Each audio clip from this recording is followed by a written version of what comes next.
It's time to take off your clothes, enjoy clothes-free living, and join us for Naked, Nudists, and Naturists. Welcome to Naked, Nudists, and Naturists, the show that celebrates clothes-free living for all. I'm your host, Frank Stone. And I'm your correspondent, Lisa Monroe, and I'll be reporting on all things within the naturist community. So it's time to get naked and join us. And enjoy clothes-free living on Naked, Nudists, and Naturists.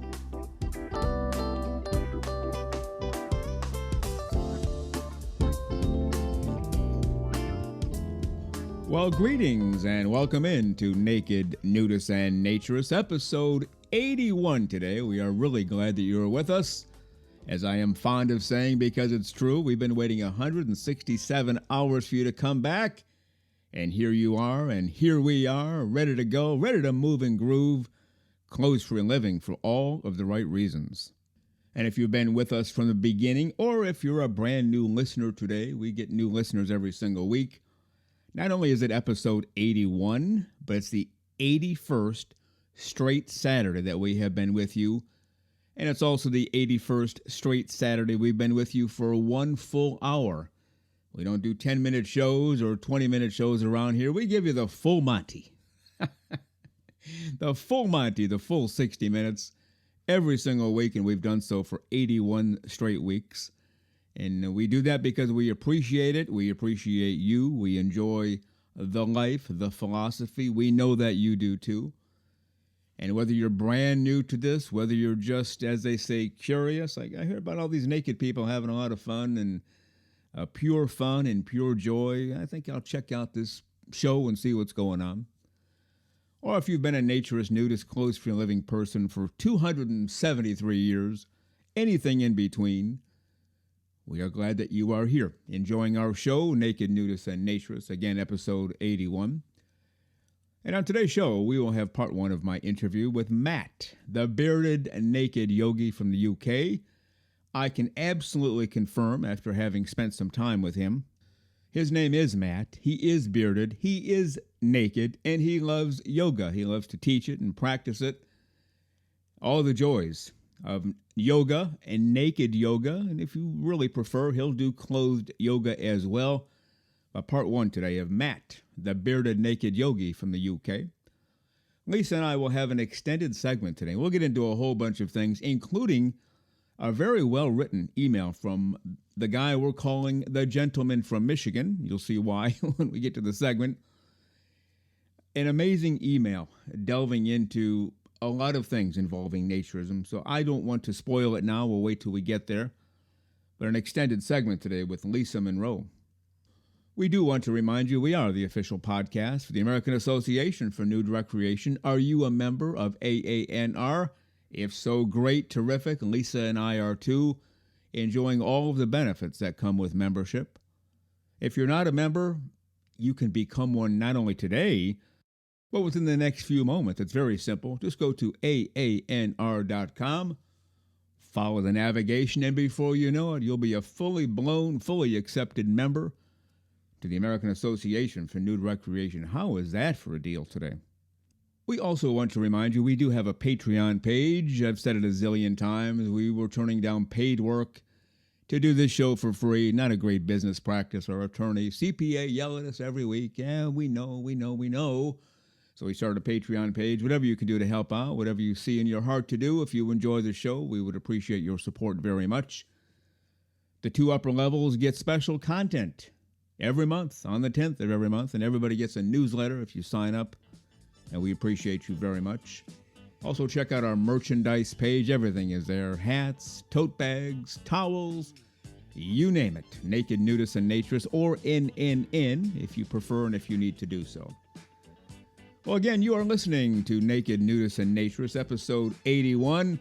Not sure about you, but I hear music in the background. That can only mean one thing. It's time for the great, the terrific, the fully clothes, free, fully smiling, our Naturism correspondent, Lisa Monroe.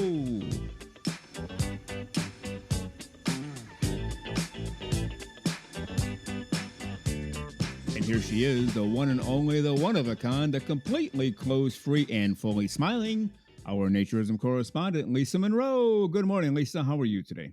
Good morning, Frank. I am doing terrific this morning. How about yourself? Not bad. Hard to believe January 11th. We made it through Christmas and New Year's, and it's almost like those two events are in the distant past. We are fully into 2025, aren't we? It's kind of amazing, isn't it? All of a sudden, it's 2025. And if I had made any New Year's resolutions, I'd have probably broken them all by now. So it's a good thing I didn't. Well, what are some of the big resolutions people make? Obviously, get in better shape, lose weight. I hear those two all the time. What else do you hear?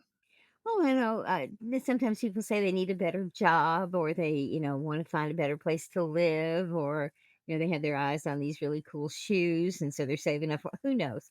People make the strangest resolutions. And then I would say about 80% to 85% of them never come true. Well, yeah, and to be clear, before I address that, I have never made a New Year's resolution to get cool shoes. That's just not something I've ever Oh, done. okay. Just for the record. I don't think I've ever made a New Year's resolution. I have made a Yeah. resolution going, I'm getting them shoes. But anyway. Yeah. Well, I haven't even done that. See, that's a big difference between men and women. Men are they walk into a store 2 minutes later they're walking out with a pair of shoes and they're good to go.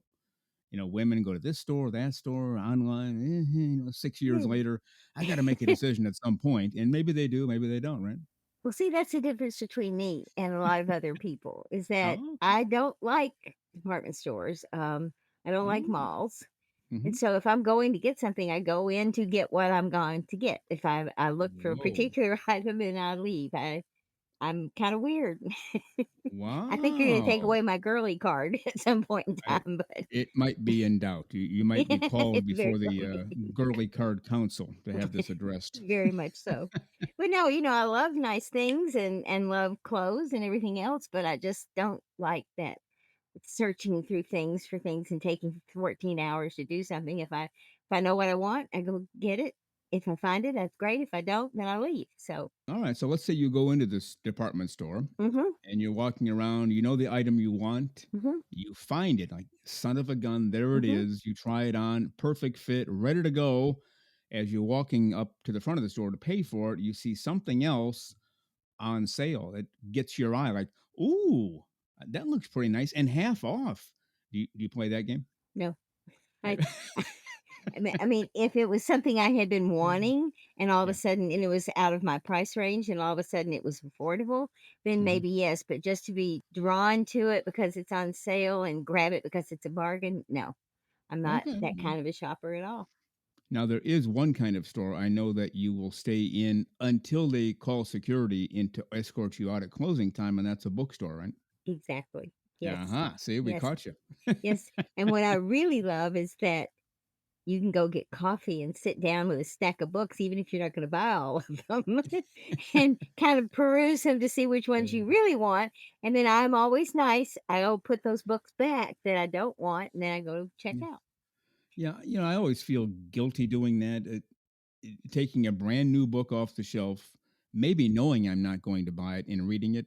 I'll just sit there in the aisle on the floor and read a page or two and decide, but That's all I do. I won't read the yeah. book. I'll just take Okay. time to read through the cover and Yeah, in that okay. kind of the cover blurb and that kind of thing, and then go, okay, maybe not on this one, but um, yeah, it's just the bookstores are are journeys into imagination. I think is the best Yeah. way to say it, and I love them. I wonder how often somebody gets a book off the shelf, brand new book in the bookstore. They walk over to the little coffee area, order coffee, and they spill coffee on the book. It might be one drop, could be half a cup. I don't know what Well, happens then. You're obligated to pay for the book, oh but yeah, you bought that yeah. book. Well, do people pay for it though, or they just shove it back in, hope nobody noticed? I hope they don't, but then Yeah. considering society today, they feel entitled to do whatever they choose, so maybe they do. And I was always careful, and I mean, I didn't take stacks of books. Usually I only took what I was ready to purchase, but Hmm. every now and then I go, no, maybe I don't want to read this and take it back. But it's just the luxury of wandering a bookstore, and there's so much to see and so much to think to Yeah. play with. And I'm even weird because I love the little section where the notebooks are, all the Hmm. little fancy notebooks and stuff. I'll stay in those areas forever. Oh Okay, yeah. we have fully established that I'm not normal, but that's okay. Well, we're on episode 81. I think we knew that, episodes 1 through 80, just putting it out there Oh, for it had become obvious already. Okay. Well, there you go. My secret is out. the I'm very first time strange. I said, "And here she is, Lisa Monroe." People immediately said, "Well, there's something wrong with this woman," before you spoke. Oh, Quick oh, story. We are way off the naturism path, but we'll get yes, to we it. are. Hang in there, folks.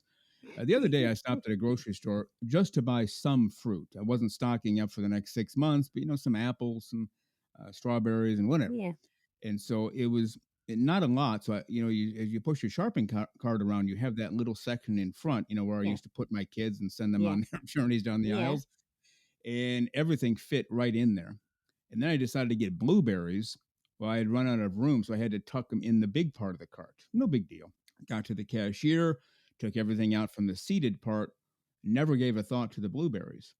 And I paid for everything, talked to the two women there, a cashier and somebody bagging, had a good conversation about skiing and golfing as I'm paying for Mhm. groceries. And as I walked out, I thought, I'm just going to get the bags out of the cart. I'll leave the cart here because I'm pretty big on returning carts and not making people go chase them for me. Yeah. And as I leaned in to get the bags, I realized, oh my goodness, there's some blueberries there. I didn't pay for these. So I went back in, and every line had, three or four people. I thought, it's going to take 15 minutes just to pay for blueberries I should have already paid for. It's my own fault. I can't fault anybody. They had none of those self checkout aisles, none in this particular store. And so I waited for an opening. As soon as the guy paid, I went up to the cashier, not the same one. I said, "Hey, I just forgot to put these blueberries on the counter. Is it okay if I just quickly pay before you take your next customer?" And he said, "Yeah." And he, who I think was the manager, he had just come out to give someone a break, Mhm. and his assistant manager were standing there. And they gave me a look like, okay, what's this guy up to? Better keep an eye on him, better call Yeah, security because I was doing an honest thing. yeah. Well, that's not a good sign. So if people in a bookstore read a book, get coffee on it, and they go up to the manager and say, I spilled coffee on this book. Here's your 25 bucks. Do they call security and say, arrest this man? He's honest. There's something wrong here. Well, the issue here is that honesty is not always the trait people show the most. And Hmm.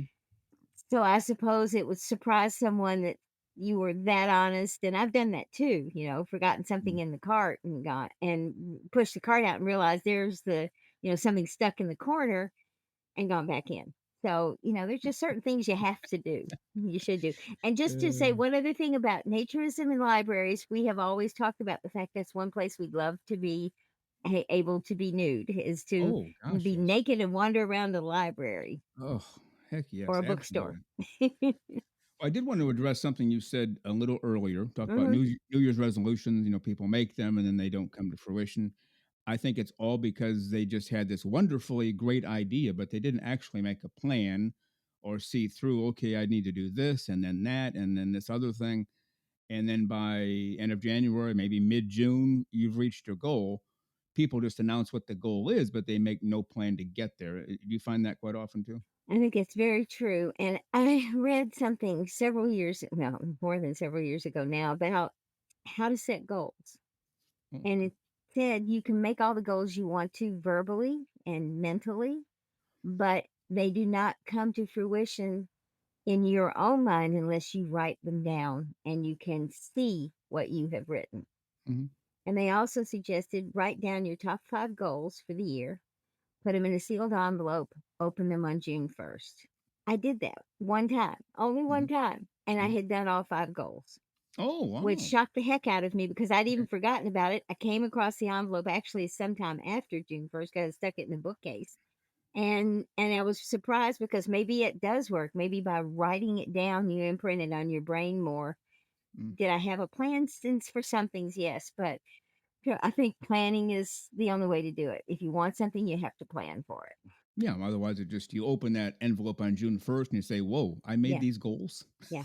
I I may have forgot." did. So yeah, I was shocked. But most of the time I might have opened them and said, what the heck was I thinking? I can't do that. Yeah. All right. Well, we have, as everybody knows by now, a Patreon page, and we really appreciate everybody who contributes to that. We send them emails, and if you're at the upper two levels, just yesterday you got your second special content audio from us. You got your second newsletter, and that's for everybody who signs up. Mhm. And we just appreciate you very much. We've talked a million times. No need to go into details again. Giving up paid work to do this show, well, that's not a good business plan, as we've been told over and over and over again by our attorney and CPA, which we already knew, of course. So we're asking for support to keep this going and to offset some of the costs. We'll never make up what we give up, but this does help substantially. We appreciate you. And Lisa, you have a couple of names you wanted to pass along this morning. I certainly do. We have at least Antonio Hmm. and Jay, and we Hmm. really thank them for the support and hope that going forward they they enjoy the perks and everything that they're getting and the show. Absolutely. And we've been starting to post about the last month or so. We're posting on Patreon too. So you can go to our website, our Patreon page, our Twitter page. I still call it Twitter, our Blue Sky page, and see what in the world's going on with us. We try to post on all four of those every day. Some days we might miss, but for the most part, we're hitting all four. So Antonio and Jay, just the letter J, he goes by. Antonio and Jay, thank you very much. And we appreciate you. And we announce our patrons in accordance with when they signed up. So we go in order by date and we try to get two or so a show. And not everybody wants to be announced. We understand that. And if they don't want to be, we protect their name. Anything new on the merchandise update? Naked Nudists and Naturists. I'm sipping from a coffee mug here, as are you. I Any, am. anything new? Basically, we're still looking at new merchandise, and we're really excited because there's been a lot of interest in the shop, and there's some people out there with new merch now that I hope they're enjoying. We'd love to hear from them. And so, we're just keeping looking for things. And if there's an item that you really find you need when you're traveling around to a resort or to a beach or something, and it's not listed, and you'd like us to consider putting it up, we sure will. Let us know. Absolutely. And we thank people for checking out that page. Outfit yourselves with naked nudists and naturist paraphernalia. You can't go wrong. Proudly walk into that grocery store. Proudly walk into that bookstore. Naked nudists and naturists splattered all over yourself. How's that for a deal? No, that sounds pretty darn good to me. And I also want to say one other thing as far as the updating every day. Don't forget, we also have a website, and which is also where the main page for the merchandise is. But it is also updated every day that we post something on one of those other social media sites. That link is put on our website as well. So you kind of one stop shopping for you if you'd like to go see what's the newest thing for nature's naked nudist and naturist. Okay, very good. We want to move into an email now. A gentleman wrote us back in December. We refer to him as the gentleman from Michigan. We don't announce his name or profession or anything about him. We're keeping everything secure for him per his request. And we read his email on episode 76. I told him we were going to. He gave permission. We read it.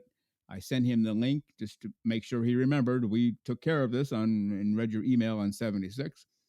And he wrote back with an amazing email that goes into great detail. And if we don't have enough time to get through this today, Lisa, we'll finish it next week on episode 82. Okay. But if you don't mind, no, well, actually, I'll go ahead and read the first two paragraphs because your name is mentioned, Okay. and it would be odd for you to read your own name. So I'll just do it. Very and embarrassing. No. All right. Dear Frank and Lisa, thank you so much for featuring my email on the show! Exclamation point. I truly take this as the highest honor. Another exclamation point. See, I like this guy a lot. He uses exclamation points. Two Yes. sentences, two exclamation points. We're good to go. Yay. Although I am still catching up on the latest episodes, currently on episode 62, I could not help but tune into episode 76 to get your insight into that email. Lisa certainly raised a spectacular point. I think he just became your favorite listener, too. Yes, absolutely. Lisa certainly raised a spectacular point, one I have pondered at great length. When she alluded that the naturist nudist community is theoretically incapable of engaging in the same level of protest and activism that other marginalized groups have enjoyed. Such activism that even decades later has resulted in the creation of the rights that I had previously mentioned. And as you, Frank, he mentioned my name, he continues to be my favorite listener. We're that easy, aren't we? We are. We Just use are. our name and you're good. And as you, Frank, noted, the creation of acceptance that only grows by the day and is at times even a badge of honor. and if you'll take over from there. Okay.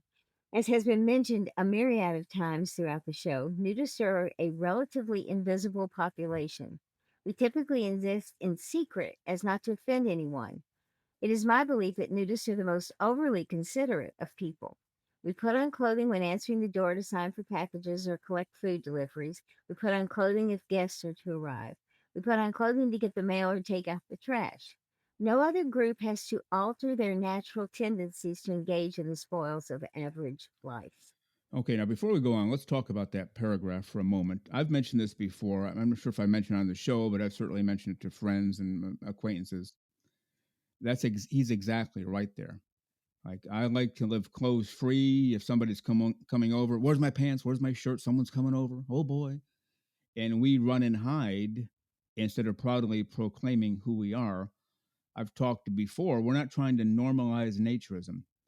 We're just trying to remind people and let people know naturism is actually normal. So we're not taking something abnormal and switching it to normal as people have done with other things throughout history. This is normal and natural. It's how we were born. That's as natural as you can get.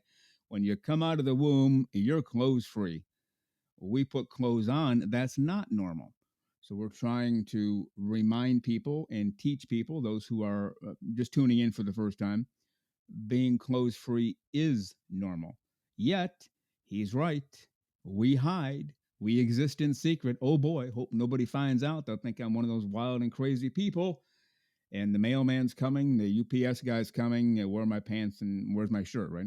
Exactly, and it's I don't know who would be more embarrassed at some point in time, those of us who are naturists and know that we're gonna shock people, so that embarrasses us if we do it, or will they be more embarrassed to see someone nude? So I think it's such a catch-22, and again, it comes back to what society's norms are and what they expect, and people's biases about what this is all about. And it's just unfair that we can't be natural in our own environment. Yeah, well, that's exactly it. So if somebody comes over and you have a yellow shirt on, Mhm. you'll say, well, that person might not like yellow. Let me put the blue shirt on. You never do that. You just, I have a yellow shirt on. I'm answering the Mhm. door. Here we go. But some people draw, a lot of people, maybe most people, draw the line between being naked and clothed at all. Somebody's coming over, better throw clothes on. And I asked somebody, kind of a name, a big name in the naturism community. I want to identify the person. Why do we do that? This was off recording. Why don't we say go to their house? They have clothes on. Oh, you have clothes on. How embarrassing! You should take them off because mine are coming off right now. And this person said, well, it's just not the way it works in the world. People expect you to be clothed, and so we have to fit in with society. I said, well, we just defeated our own purpose, didn't we? We certainly did, and I think it goes back to and not to make this point again, but as naturists, we do not have the means to fight this the way other organizations and groups of people with various interests or various, goals have. We just can't. And because society won't even let us protest our own situation. So the only time that we have the ability to show off, so to speak, what we love to do, is things like the naked bike rides and those kind of things where it becomes acceptable, but still there are boundaries to that acceptability. And so you do it then, you do it not before, it's after, you have to have a permit, all of those things. So it's forced naturism, not natural naturism. Yeah, exactly. Why don't we read one more paragraph and we'll talk about it, and then we'll save the rest of this email for next week because it's really good. He goes into a lot of detail. We've asked him to come on the show to be a guest, and he's going to do that. Why don't you go ahead and read the next paragraph? Okay. I do wonder if there could be any possibility of securing permits for a close-rate event in major cities in order to express what the philosophy is and how naturists, nudists actually live and behave in order to dispel any misconceptions the textile world has. Events such as the World Naked Bike Ride, Beta Breakers, and the various artistic events held in various locales. Yeah, and there are people who do that, but he's right. Yeah. Could we do that more often? Could we do it every single weekend? Could we do it every night? Here's a Yeah. block. Yeah. We have a permit for it. We're going to be clothes free, doing things that people with clothing do. Grilling outside, maybe going swimming, maybe throwing a baseball or a football around. Totally legal because we have. He talked about getting a permit. Maybe someday the day will come where we don't have to get a permit. You don't have to get a permit to throw a ball around with your clothes on. No, Why should we have to get one with our clothes off? Because it's natural. That's eventually what we want to get to.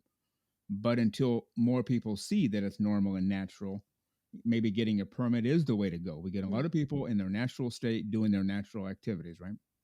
I think it would be, prudent if we did do more activities in the community. One of the things that I hear from these organizations that are, you know, designed to help promote naturism is that they need to bring more people in.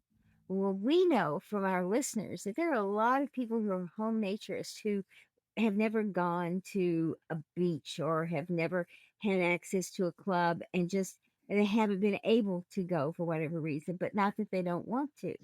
Yeah. So if we had more events in communities and areas where these people are, we might see an even better growth within this because those are the areas, if they don't have a resort, that are not used to having naturists around.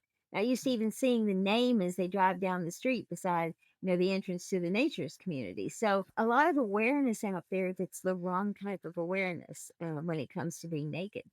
And we need to promote what's real as opposed to what's not. Yes. And using the word real is really important to me because it is real. It's not fake. It's not, hey, look at us. We're naked, everybody. Isn't this cool? Oh, that doesn't do a whole lot of good either because then you're just kind of making it a circus or even a zoo. Hey, let's go to, Main Street and Highway 1 and look at the naked people. Let's go to the zoo, look at the elephants. We don't want to be in that category either. But he has a good suggestion. Could we do, as he said, the possibility of securing permits for a clothes free event in major cities in order Hmm. to express what the philosophy is and how we actually live and behave to dispel the misconceptions the textile world has? I think it's a great idea. We are not even close to finishing this email. At least if you're okay with it, we will cut bait right there and we'll finish this email next week. Is that okay with you? That sounds fine to me because what he's saying deserves to be discussed and not glossed over quickly. And I'm really looking forward to this gentleman from Michigan being on the show. That's right. We're going to legally change his name or have him legally change his name. The gentleman from Michigan. I Works think for that'll me. go over big. Okay. Well, Lisa Monroe, always great. Always great to have these discussions with you. Go out there and have a great close free week, and we'll talk next time. Sounds wonderful. You too, Frank. And to all of the naturists out there, keep listening. We appreciate it. Bye. You got it. Bye.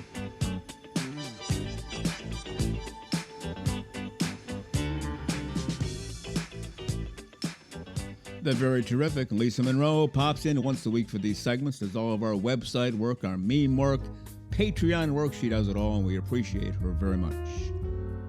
Well, again, you are listening to Naked Nudists and Naturists, episode 81. Thank you for being with us. We enjoy this time together. And now let's get to part one of my interview with Matt, the Bearded Naked Yogi from the UK. We are traveling to the UK this morning to bring back a returning guest. He was on for a short interview a little bit earlier, later in 2024. So let's welcome from the UK, Matt, the Bearded Naked Yogi. Good morning, Matt. How are you today, sir? Good morning, Frank. How are you, my friend? I'm very well, thank you. I'm very well. All right, good to hear that. Now, I do have to question one thing here, Matt. You're known as the Naked Bearded Yogi, yet, we're looking at each other right now, and I see a whole lot of clothing going on. So what's up with that? I'm wearing my favorite t-shirt this morning, Frank. I'm afraid I'm not in Spain today. I'm not in Spain. I've come back to the land of my birth, the United Kingdom. And if Yeah, you've ever been here at this time of year in the depths of winter, yeah. it's not that friendly to us naturists. You'll forgive me. It is Uh, my favorite t-shirt, though, so I hope that's okay. well, that counts. I am not a good cold person either. I do not enjoy being. I don't even like to be cool. I like to be warm or hot, not cool or cold. It's a wonderful thing to be here to see my friends and my family, and you know, the country here is very, very beautiful at this time of year. But I've got 7 days left, and then I'm jumping back on an aeroplane to the sunshine. So clothes off, normal service resumes. There you go.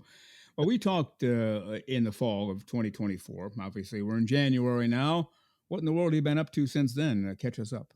Since I spoke to you last time, I've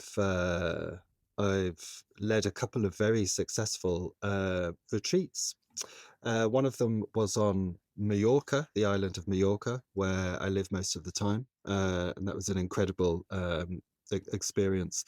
And also the Bearded Naked boat cruise, which took Oh, place wow. back in October, which Yeah, is always the last retreat that I tend to do of the year. And it's yeah, on board. We had 12 guests on board a 100-foot double-masted sailing yacht, sailing around the Aegean, eating incredible food, having some amazing yoga classes, yeah, brilliant conversations, and yeah. having the freedom to do it completely naked for the whole time. It's a Wow. wonderful, wonderful trip. It's one of my favorite events of the year. Well, I can imagine. So, do you get a lot of people for that? Is that kept to a small crowd on purpose, or how do you work that out? It's kept to a relatively small crowd, with it being on board a boat.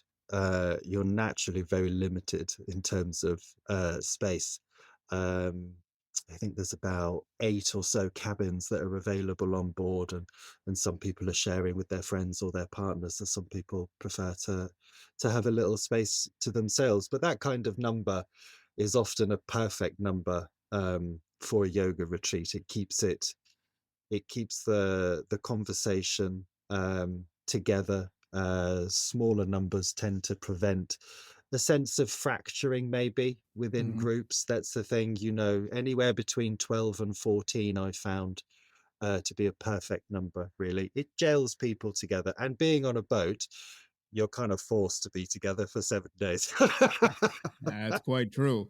Yeah, I can see, I definitely see a smaller group. It's a little more intimate. You can get to know each person personally. You probably know their Yeah, names yeah, at some point fairly early on. If you had 1,000 yeah. people or 10,000 people, well, It's a it lot. Yeah, just wouldn't be the same. it's And a I was lot. when I first tried yoga, and I didn't tell you this before. I grew up hearing yoga, as a kid, and it was always girls doing it, always girls and always women, never men. Men didn't do yoga because it was a girlish thing, right? Yeah. And as I got well into adulthood, I started hearing about professional athletes doing yoga. Now, some of these guys are like real he-men, like nothing girlish about them, and they're doing yoga. So I delved into it, and they explained, about the stretching and keeping limber, and it's great for their career to practice yoga. I thought, okay, I'll give it a shot. About 10 years ago or so, I actually called up a studio and I said, here we go. Well, tell me what to do. And they were having a free yoga day. The studio had just opened. That's how I knew about it because they sent me a Hmm. flyer.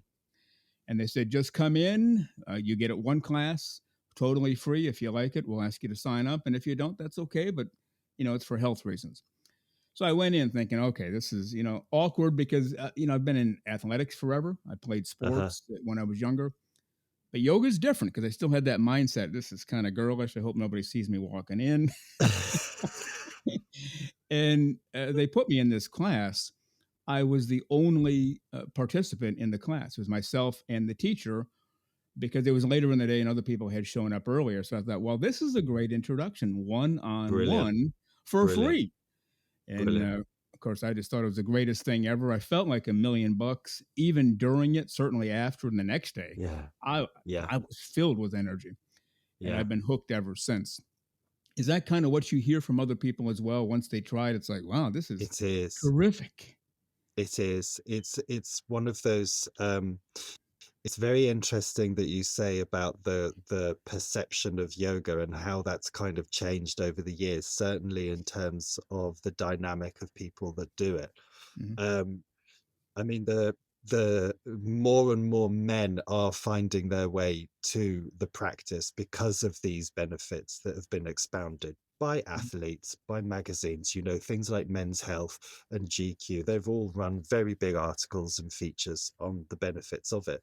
Mhm. And I think when people have gone and taken a class, if they've certainly found their way to one of the more stronger styles of yoga, they've definitely walked out of there thinking, actually, do you know what? That's quite a bit of a workout as well. You can get Oh, a yeah. nice wicked little pump on it. But Yeah. then you have all the primary benefits of it, the stretching of the muscles, the stretching of the tendons, the fascia, the opportunity really to walk into a space and to be there for 60 minutes, maybe a little longer, and actually have that time for yourself. You're being instructed and guided by professionals in how to move your body in a very different way to what we're accustomed to. And I think that kind of is drawing more and more men towards the practice. I mean, it is an unfortunate thing, maybe. The split is probably still a 90-10 ratio at the minute, but more and more guys are finding their way to it. And I think it's brilliant. And again, those messages and those experiences that people have um, absolutely mirror your own. And certainly the first time that I ever went and did a yoga class, I walked out of there and I thought, my whole life has changed within the Yeah. space of 60 minutes. I felt incredible, incredible. Yeah. Yeah. The energy, in my case anyway, the energy boost, and it's not something that was just a flash in the pan. Like, if you have Yeah. a little bit of ice cream, you might get an energy boost, but then you're going to fall Yeah. down. I never fell down after yoga. It just kept getting better and better and Yeah. more exciting. And I ended Yeah. up signing up at this studio for a series of classes. I think I ended up going 3 or 4 times a week, always early in the morning, like 5 in the morning, 6 in the Hmm. morning, whenever they had their classes. And of course, it was a public studio, so it was clothes had to be on. You didn't have to Mm, wear a whole lot, and I wore shorts mm, that were short, and I wore a thin T-shirt. mm, And at the same time, I've been told by somebody else because I was talking about yoga and great and everything, but I'm not used to exercising with my clothes on. I exercise at home, and they said, well, there's a naked group that meets twice a week at some guy's house. Thought, well, okay, sign me up. What do we do? right. So I called, Wonderful. yeah, I called that guy, and he was actually a physician who sponsored it in his home, but he didn't teach it. He brought in a teacher, and so it was men only, naked men's yoga twice a week. Mm, Felt like mm, $1 million, and then the next morning I'd show up and have to have clothes on. Believe me, that was an unbelievable difference. Doing yoga yeah. naked, Yeah. doing yoga with any clothes on, Yeah. not even the same ball game to me. I mean, do you see it that way? I'm guessing you do. Absolutely. So I do teach a few clothed classes during the week, and I also teach clothed retreats as well. And the difference, the difference for myself as the teacher and the instructor, and certainly whenever I've practiced with clothes on, practiced without clothes on, my preference is always to practice without any clothing on at all. Yeah. The sense of freedom of mobility within the body is second to none. Yeah. You are literally moving within the capacity of your own skin. You're not restricted by t-shirts that bunch up in your armpits. You're in a downward dog and all of a sudden your top is fallen over your head. You can't see what you're doing. Some of the standing poses, it doesn't matter how short those shorts are, they're going to bunch up in the wrong place somewhere and make it quite uncomfortable. And Yeah. and I always have a laugh sometimes with guests on the clothed retreats, and it's said sort of half jokingly, half serious, you don't have to be naked, but you'll forgive me if I do it in a pair of Speedos. That's the only thing I've found that's the second best thing to almost being naked. That's the thing. That's great. Well, I went to this same studio. I always went in the morning, but this one particular Sunday, I was really busy in the morning. I forgot what I was doing, but they had a nighttime class, like 7 at night. I'd never been there at night before. I thought, Sunday night, not going to be anybody there. I walked in, there were probably about 40 people there. Every single one was a woman. thought, this just doesn't look right. It doesn't feel right. They're probably going to ask me to leave. But, I knew the owner because I had been going to her studio and taking classes. And she was happy to see me. Yeah, yeah, come on in. I said, well, I'm looking at your floor here. There's no space for me. It's completely filled. She goes, no, I'll find you a spot. And she said, oh, there's one. There's one right there in the middle of the floor. I thought, okay, this is going from really bad to worse. Now, I'm the only guy in the place, and she's putting me in the middle. And then at some point, she walks around to each student, each participant, and she leaned over and said, if you're too warm in here, you can take your shirt off. And I thought, this is just getting a little weird here because even though I'm a naturist and was doing naked yoga with another group, I thought, no, I think I want to get out of here. But I ended up staying, kept my shirt on. But isn't it funny how the mind works? Different, It is, isn't it? Isn't it interesting yeah, how the context of the setting that you're in, yeah, going to a dedicated naked yoga class, you'd have no problem whatsoever with taking your clothes off. But yeah, then if you're in a clothed yoga class and you're invited to take your top off, all of a sudden that kind of feels weird. I yeah, know, isn't that strange? Isn't that yeah. strange? The perspective is everything, you see. Perspective is everything. They're going to think I'm some kind of weirdo, yet I guess to them it would have been normal, but who knows? And the last thing I want to mention, I want to get back to what you're doing. This naked men's yoga class I was taking was Mm. very good. The teacher was very good. Nobody had clothes on except for the actual teacher. He always had clothes on. And at some point I asked him about that. He goes, I just feel more comfortable with my clothes on. It's like, well, then what are you instructing a naked men's yoga class for? But I don't want to get into it. But thoughts on that? I've heard that. I've heard that from a couple of my students that have gone on different retreats and attended different classes, and the instructor has got at the very least some sort of underwear on or things like that because they're not comfortable being naked in front of other people. And I suppose, I mean, again, it's all about perspective, isn't it? Mm, Really, I think someone may be perfectly happy to teach a room full of people that are naked, but not be very comfortable with being naked themselves. I kind of wonder how that feels to the actual students that are participating, because there's at the very least you want a sense of commonality, a sense of connection with the person that's leading the class. yeah, And maybe if you're there going, well, this person's not comfortable being naked, that's a strange interaction and relationship there, I think. yeah, yeah, very much so. And he was looking to start a co-ed naked yoga class. I had moved away from that town before he started, and I always wondered, okay, now you got a co-ed class. Is the instructor going to be closed on or closed free? Never found out, but yeah, it was a weird dynamic, and I personally didn't like it, and I let him know that. Yeah. It's his decision, not mine. But kind of when in Rome, do as the Romans do. Yeah, it's a curious one. It's a Yeah. curious one. And it's interesting as well, picking up on that thing you're saying about co-ed classes. It's something that I've been looking at and working with for a long time. And I think my experience of that, my own experience here as an instructor, is often, some of these postures in yoga, they can be quite I'm going to try and put this in a terribly polite and British way here, Frank. Um, a little bit exposing to the Oh, human sure. body. Yeah, sure. And often, you know, men may not be comfortable practicing with females in the class. Females, some of the feedback I've got is a lot of women wouldn't be comfortable practicing in front of males within a naked Mhm. class. So it's an interesting one thing I have noticed within the sort of global naked yoga community. There is a bit of a gender divide, I suppose. And I totally get it. I totally understand from both sides of the fence. I think some people have been very, very successful in cultivating co ed classes, which is Mhm. a wonderful thing.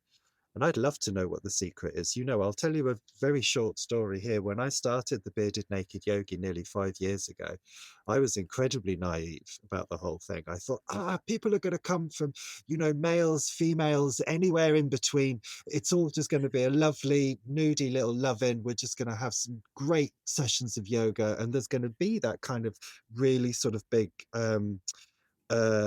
community, if you like, males, females, absolutely everyone. And it did not go like that at all. The predominance of the students in the classes are guys, and that's why most of them are now advertised as men's naked yoga, men's conditioning training classes.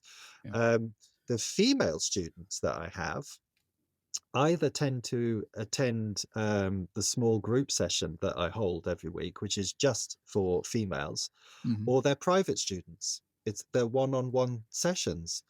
That's been my experience of it. It's something I find fascinating, and I'm certainly not one to sort of speak on, gender politics or anything fancy like that. But it's an interesting thing. It's an interesting thing. But I get it. I get it.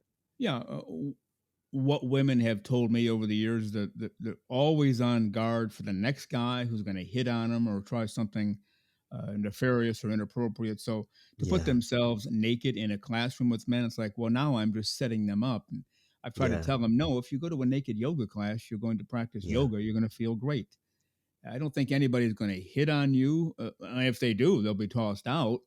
Well, Now, exactly. Yeah, yeah, now if you're walking exactly. to your car, maybe so. But, you can But walk with a isn't it friend or, I think it's such a shame that someone would think that in the first place.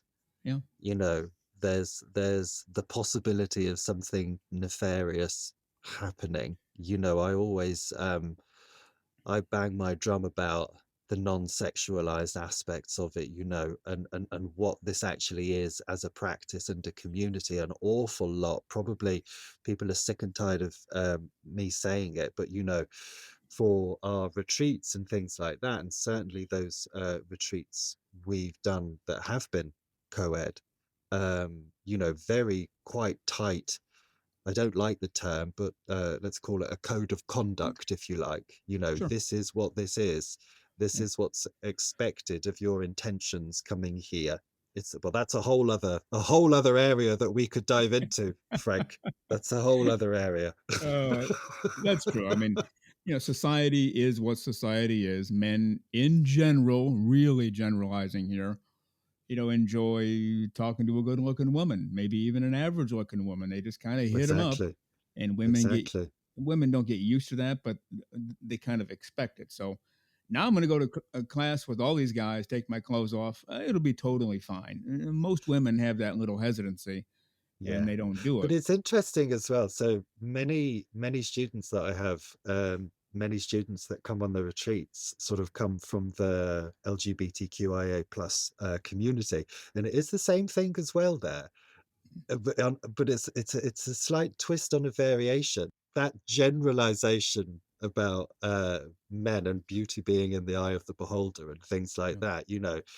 I've seen and had conversations with people where guys aren't actually very comfortable with that. They may be classically attractive, or someone may find them attractive, but that kind of hitting on someone Yeah. is it's often, it isn't appropriate within that setting. But it's interesting to see that from a different side when you have a group of men together, Hmm. men that are attracted to other men as Hmm. well.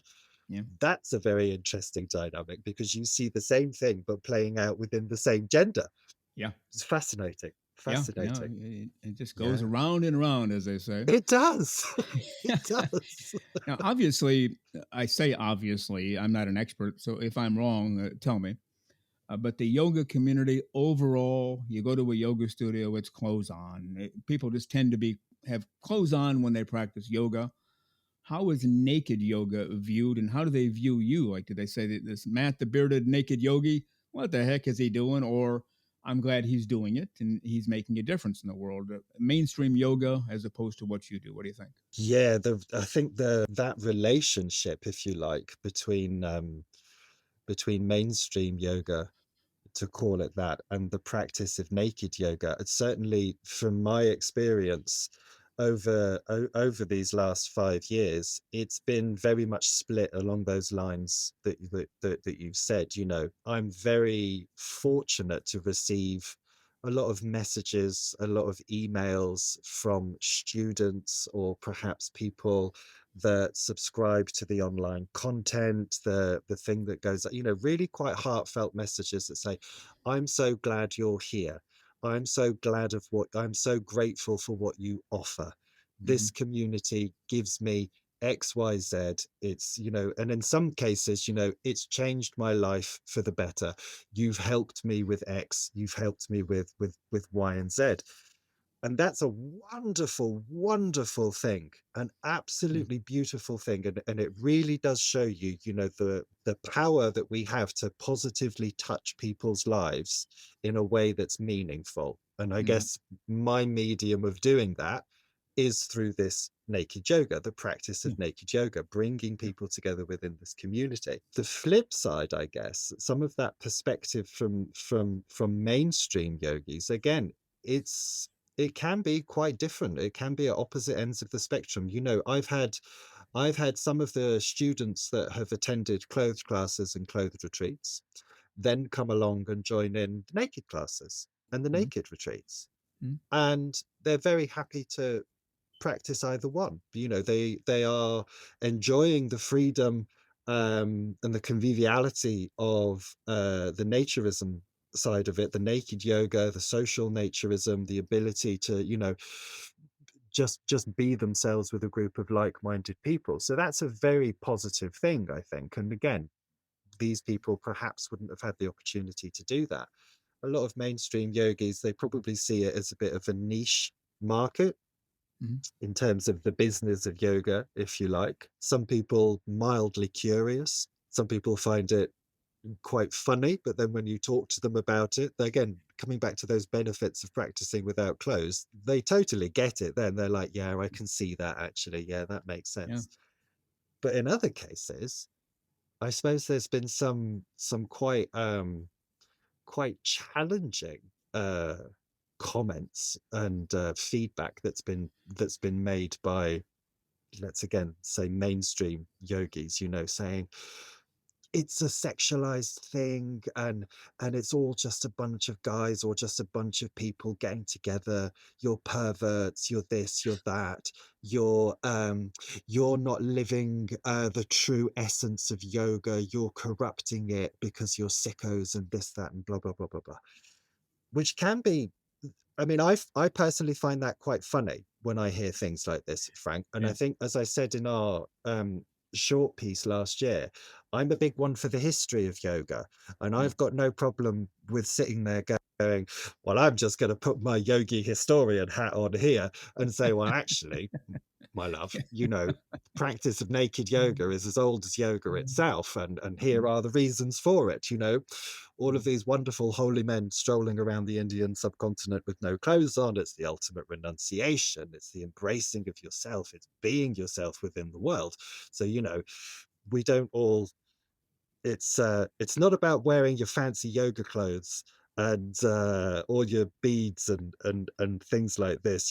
These are just the modern day accoutrements of yoga. Yeah. It is about getting back to yourself. So, you know, the short answer to that question is that there is a big kind of divide, I suppose, between or in the range of perspectives that people have in terms of mainstream yogis towards naked yoga and naked yogis towards mainstream yoga. Yeah. It goes both ways. It goes both ways. And as I explained, I was in both ways there for a while. And I will admit, when I went to the studio, clothes on, and especially that one night, I only did it one time. I'm not doing that again. 40 women and just me. I was uncomfortable from the Yeah. standpoint of these women are going to think I only showed up to try to pick one or 10 of them up, which I Mhm. wasn't. I was just there for yoga, and I was hoping for a small class because the class is at 5 in the morning. We might have had 3 or 4 or 5 people at the most. I was kind of expecting that on a Sunday night. No, it was 40. And I thought, Mhm. okay, this is, I got to get out of here because they're going to think, here's this guy. I don't even know his name. He's going to try to pick up chicks tonight. And so that's something that I think a lot of people don't think about, and especially women. They're thinking this guy's here to pick up chicks, and I'm thinking they're going to think I'm here for all the wrong reasons. How do you explain that dynamic? That all comes down to our own perspective, doesn't it? I think there's two Mhm. bits there. There's one about perspective and there's one about intention. It's interesting for me to listen to that story there, because it's an awful lot about the behavior of the human mind, isn't it? You're Yeah, walking in there. It's not very often that a male would find himself within a situation where he is the only one. And actually, mm, there's 40 to 50 people of the opposite sex. That's right. not usually a comfortable dynamic for a man to be in, I think, really. Those kind of thoughts that go around, these people are going to think this about me. Hmm. These people are going to think I'm here because of this. Yeah, Whereas actually, all you're there for is to practice yoga, to practice this, right. to practice this thing that you've discovered. It doesn't matter if it's a room full of women, it's a room full of men, or if it's an even split. That's why Yeah, you're there. yeah, So it's one's own perspective of what that dynamic is, yeah. and that is a very natural thing about being human. But I think it's interesting to look at that through the lens of yoga, if you like, that when we come to practice, and we come to practice together as a group, yoga is essentially a very solitary practice. Yeah. It's what happens on your mat. It's a common instruction that I sort of give to people, is that, when you come to the class, don't look at what anyone else is doing. Right. Concentrate on what you're doing. That's If right. you need to look at someone, look at the teacher, look at the demonstration of the posture. Hmm. Don't compare yourself to the person that's next to you, that may have been doing yoga for 5 minutes. They may have been doing yoga for 5 years. Right. That's their body, that's their practice. Focus on Right. your practice. And again, Yeah. it's something about intention, isn't it? Why go to the yoga class? If someone has the intention of going to a yoga class clothed or nude because they think they're going to, meet someone attractive and chat them up and things like that, that's their intention and that's their perspective. That's That's not right. the practice of yoga. That's all on No, them. That's that, all on them. that's exactly right. Well, the Yeah, owner of that studio, when that particular night was over, she said, "Well, you did very well tonight. You think you'll, come back for Sunday evening?" I said, "Nope, I think I'm done with Sunday." And she started laughing because I'm sure she picked up on, this normally very comfortable acting guy at 5 in the morning is suddenly very self-conscious. And I didn't want to make eye yeah, contact with anybody. I thought, I'm just going yeah, to be within myself. I'll pretend nobody's here, and then I'll try to get yeah. out as soon as possible when it's over, and then I'm never coming back. So, But you did it. uh, That's the thing. yeah, And I think, the thing to take away from that experience is it actually requires not a small amount of bravery on the part of anyone, to go yeah, to a new yoga class, to go to a yoga class for the first time. Everyone's yeah, always worried about, will I be flexible enough? Can I do it? What are other people going to think? yeah, For you and your listeners here, if I can say one thing that sticks, is go there for yourself. yeah. Go there because you want to learn this That's it. practice. You want to Yeah. learn about this practice. And don't worry about what anyone else is thinking or doing. You just concentrate on yourself. That's the best way. To me, it's the only way to do it. Otherwise, you're just Yeah, there for reasons other than improving yourself, right? exactly. Yeah. Exactly.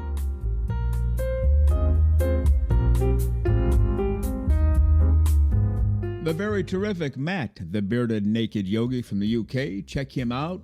His information is in our show notes for you. And sign up for a class and get yourself in better shape with Matt, the Bearded Naked Yogi. And on next week's show, which will be episode 82, part 2 of my interview with Matt, the Bearded Naked Yogi. Well, you've been listening to Naked, Nudists, and Naturists, episode 81 today. We give you a brand new show every Saturday morning at 6 o'clock a.m. Eastern Time. Continue to join us. Check us out on our website, nakednudistandnaturist.com, Spotify, Google, Amazon/Audible, Apple Podcasts, and also on Twitter. You can write us anywhere, anytime, anyplace. And we thank you for being with us today. Plan to join us for every single one of our shows here and have your clothes off when you're listening. We have our clothes off when we're broadcasting, enjoying the naturist life. We celebrate clothes-free living for all. Remember to enjoy being naked and join us again for Naked Nudists and Naturists. We drop a brand new show every Saturday morning, so come back and join us. Have your clothes off when you do for Naked Nudists and Naturists. Have a great clothes-free day.